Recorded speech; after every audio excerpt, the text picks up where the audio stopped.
आत्मा को ना शस्त्र काट सकते हैं, न आग उसे जला सकती है, न पानी उसे भिगा सकता है, न हवा उसे सुखा सकती है। कर्म पर ही तुम्हारा अधिकार है, लेकिन कर्म के फलों में कभी नहीं। इसलिए कर्म को फल के लिए मत करो और न ही काम करने में तुम्हारी आसक्ति हो। विषय वस्तुओं के बारे में सोचते रहने से मनुष्य को उनसे आसक्ति हो जाती है। इससे उनमें कामना यानी इच्छा पैदा होती है और कामनाओं में विघ्न आने से क्रोध की उत्पत्ति होती है। क्रोध से मनुष्य की मति मारी जाती है, यानी मूढ़ हो जाती है, जिससे स्मृति भ्रमित हो जाती है। स्मृति भ्रमित हो जाने से मनुष्य की बुद्धि नष्ट हो जाती है और बुद्धि का नाश हो जाने से मनुष्य खुद पर अपना ही नाश कर बैठता है। श्रेष्ठ पुरुष जो आचरण यानी जो काम करते हैं, दूसरे मनुष्य भी वैसा ही आचरण वैसा ही काम करते हैं। वह श्रेष्ठ पुरुष जो प्रमाण या उदाहरण प्रस्तुत करता है, समस्त मानव समुदाय उसी का अनुसरण करने लग जाते हैं। हे भारत, जब जब धर्म का लोप होता है और अधर्म में वृद्धि होती है, तब तब मैं धर्म के अभ्युत्थान के लिए स्वयं की रचना करता हूँ, अर्थात अवतार लेता हूँ। यदि तुम युद्ध में वीरगति को प्राप्त होते हो तो तुम्हें स्वर्ग मिलेगा, और यदि विजयी होते हो तो धरती का सुख भोगोगे। इसलिए उठो हे कुंती और निश्चय करके युद्ध करो। सज्जन पुरुषों के कल्याण के लिए और दुष्कर्मियों के विनाश के लिए और धर्म की स्थापना के लिए मैं युगों युगों से प्रत्येक युग में जन्म लेता आया हूँ। श्रद्धा रखने वाले मनुष्य, अपनी इंद्रियों पर संयम रखने वाले मनुष्य, साधन परायण हो अपनी तत्परता से ज्ञान प्राप्त करते हैं। फिर ज्ञान मिल जाने पर जल्द ही परम शांति को प्राप्त होते हैं। अपने द्वारा अपना संसार समुद्र से उद्धार करें और अपने को अधोगति में न डालें, क्योंकि वह मनुष्य आप ही तो अपना मित्र है और आप ही अपना शत्रु है। जो कोई भक्त मेरे लिए प्रेम से पत्र, पुष्प, फल, जल आदि अर्पण करता है, उस शुद्ध बुद्धि निष्काम प्रेमी भक्त का प्रेम पूर्वक अर्पण किया हुआ वह पुष्प आदि में सगुण रूप से प्रकट होकर प्रीति सहित खाता हूँ, जिससे किसी को कष्ट नहीं पहुँचता तथा जो अन्य किसी के द्वारा विचलित नहीं होता, जो सुख दुख में भय तथा चिंता में संभाव रहता है, वह मुझे अत्यंत प्रिय है।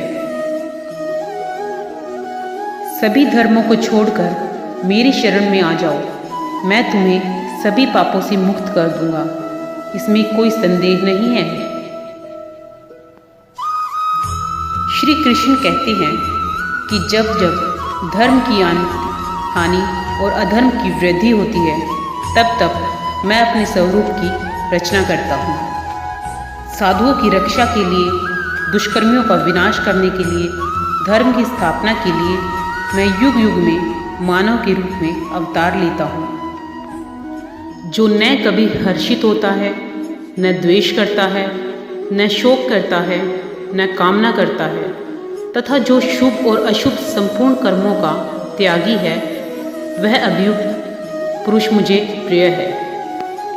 निसंदेह कोई भी मनुष्य किसी भी काल में क्षण मात्र भी बिना कर्म किए नहीं रह सकता, क्योंकि सारा मनुष्य समुदाय प्रकृति जनित गुणों द्वारा परवंश हुआ कर्म के करने के लिए बांध किया जाता है। जो मूढ़ बुद्धि मनुष्य समस्त इंद्रियों को हठपूर्वक ऊपर से रोककर मन से उन इंद्रियों के विषय को चिंतन करता है, वह मिथ्याचारी अर्थात दंभी कहा जाता है। जो मुझको अजन्मा अर्थात वास्तव में जन्म रहित अनादि कहते हैं। जो आदि रहित हो एवं सबका कारण हो और लोकों का महान ईश्वर तत्व से जानता है, वह मनुष्य ज्ञानवान पुरुष संपूर्ण पापों से मुक्त हो जाता है। जो पुरुष मेरी इस परमेश्वरीय रूप विभूति को और योग शक्ति को तत्व से जानता है, वह निश्चल भक्ति योग से युक्त हो जाता है। इसमें कुछ भी संशय नहीं है। संपूर्ण प्राणी अन्न से उत्पन्न होता है। अन्न की उत्पत्ति वृष्टि से होती है, वृष्टि यज्ञ से होती है और यज्ञ विहित कर्मों से उत्पन्न होने वाला है। कर्म समुदाय को वेद से उत्पन्न और वेद को अविनाशी परमात्मा से उत्पन्न हुआ ज्ञान। इससे सिद्ध होता है कि सर्वव्यापी परम अक्षर परमात्मा सदा ही यज्ञ में प्रतिष्ठित हैं।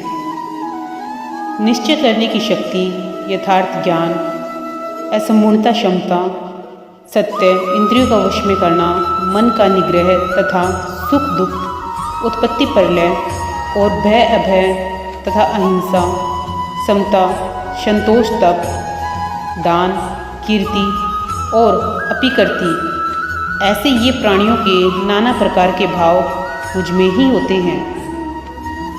ज्ञानी महापुरुष विद्या विनय युक्त ब्राह्मण में और चांडाल में तथा गाय, हाथी एवं कुत्तों में भी समरूप परमात्मा को देखने वाले होते हैं। श्री कृष्ण ने कहा, परम अक्षर ब्रह्मा है। अपना स्वरूप अर्थात जीवात्मा अध्यात्म नाम से कहा जाता है तथा भूतों के भाव को उत्पन्न करने वाला जो त्याग है वह कर्म नाम से कहा गया है।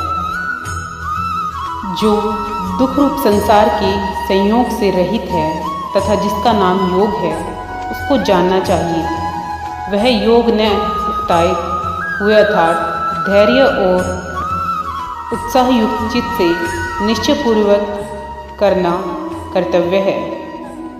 परंतु जो मनुष्य आत्मा में ही रमण करने वाला और आत्मा में ही तृप्त तथा आत्मा में ही संतुष्ट हो, उसके लिए कोई कर्तव्य नहीं है। प्रकृति के गुणों से उत्पन्न अत्यंत मोहित हुए मनुष्य गुणों में और कर्मों में आसक्त रहते हैं। उन पूर्णतः न समझने वाले मंद बुद्धि अज्ञानियों को पूर्णतः जानने वाला ज्ञानी विचलित न करे। जो पुरुष अंतकाल में भी मुझको ही स्मरण करता हुआ शरीर को त्याग कर जाता है, वह मेरे साक्षात स्वरूप को प्राप्त होता है। इसमें कुछ भी संशय नहीं है।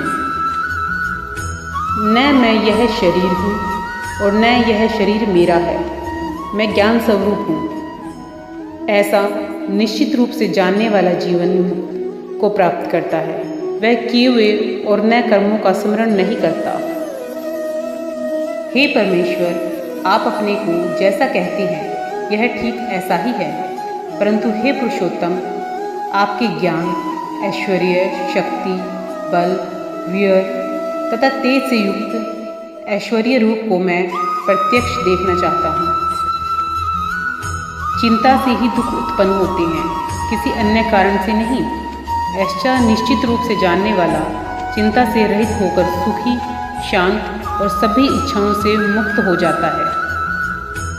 जिस समय इस देह में तथा अंतकरण और इंद्रियों में चेतनता और विवेक शक्ति उत्पन्न होती है, उस समय ऐसा जानना चाहिए कि सत्वगुण बड़ा है। जब यह मनुष्य सत्वगुण की वृद्धि में मृत्यु को प्राप्त होता है, तब तो उत्तम कर्म करने वाले के निर्मल दिव्य स्वर्गीय लोकों से प्राप्त होता है। श्रेष्ठ कर्म को सात्विक अर्थात सुख, ज्ञान और वैराग्य आदि निर्मल फल कहा है। राजस कर्म का फल दुख एवं तामस कर्म का फल अज्ञान कहा है। जो मन और अपमान में सम है, मित्र और वैरी के पक्ष में भी सम है एवं संपूर्ण आरंभों में कृतापन के अभिमान से रहित है, वह पुरुष गुणातीत कहा जाता है।